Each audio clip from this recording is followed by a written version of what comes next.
Summary of a Scandal in Bohemia by Arthur Conan Doyle. The famous London detective Sherlock Holmes is having a conversation with his friend and partner John Watson when a man in a mask comes to see him. Holmes figures out that the man is really Wilhelm Gottsreich Sigismund von Ormstein, the King of Bohemia. As soon as the man is revealed, he asks Holmes to help him get back a very important set of photos. The king is going to marry a Scandinavian princess, but he is afraid that the girl's family will not like the fact that he was in a relationship with Irene Adler, a young American opera singer. There are photos of the two of them together that Ms. Adler has that show they are dating, but she won't give them back to the king. His spies have tried to steal them by breaking into her home and offering to buy them from her, but neither method worked. Holmes is the only person who can help the king get the pictures back. Holmes says yes and asks Watson to come with him. Sherlock goes to Irene Adler's house dressed as a groom who isn't working and gets useful information from her staff. She has a male caller named Godfrey Norton who comes to the house at least once a day. Soon, Mr. Norton shows up at Ms. Adler's house, and the two of them go to St. Monica's church. Holmes, who is still dressed as a man, follows them. His attention is drawn to the church where Ms. Adler and Mr. Norton are getting married. After the service, he sees them go their different ways. That night, Holmes goes back to Irene's house, but this time he's dressed as a priest. He picks a fight with some guys on the street, and Irene brings him inside to watch over his wounds. Watson throws a small rocket into the house and yells fire when he gets inside. Irene runs to a wall in her living room to hide the pictures of her and the king.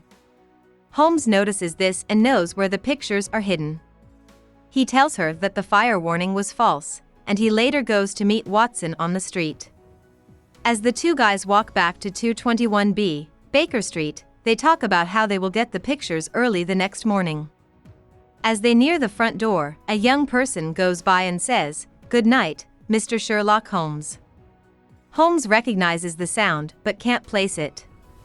The next morning, when the guys go to Irene Adler's house, she has already left England, but she has sent a letter to Sherlock.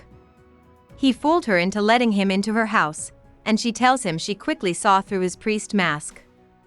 She also says that she was the one who met him at the door of 221B, Baker Street the night before, dressed as a young guy. She and her new husband, Mr. Norton, have left England for good and taken the pictures with them. The king doesn't need to worry, though, because she loves her new husband and doesn't want to get in the way of the king's royal wedding. The king is happy with how the case turned out and offers Sherlock an emerald snake ring as payment. Instead of accepting the ring, Sherlock asks for a photograph of Irene, which she had left behind along with the letter.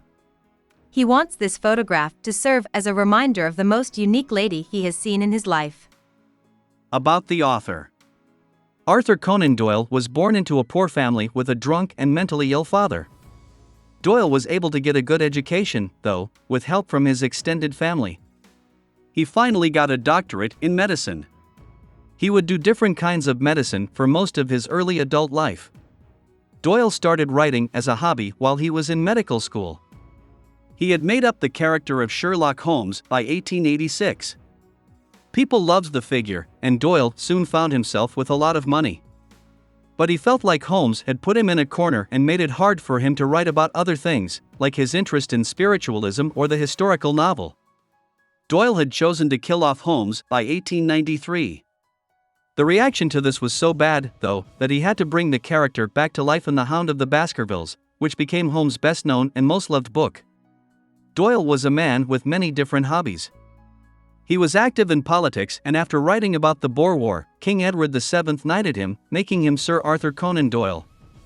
Between his two wives, he had 5 children, but none of them had children of their own. So, Doyle no longer has any straight relatives. People often call him Conan Doyle now, as if his name were made up of 2 words. Even though he liked being called by this name, Conan wasn't part of his last name. It was just his middle name. Hope we summarized it fully and you liked it. Please hit the like button and subscribe to our channel so that we are motivated to create more videos.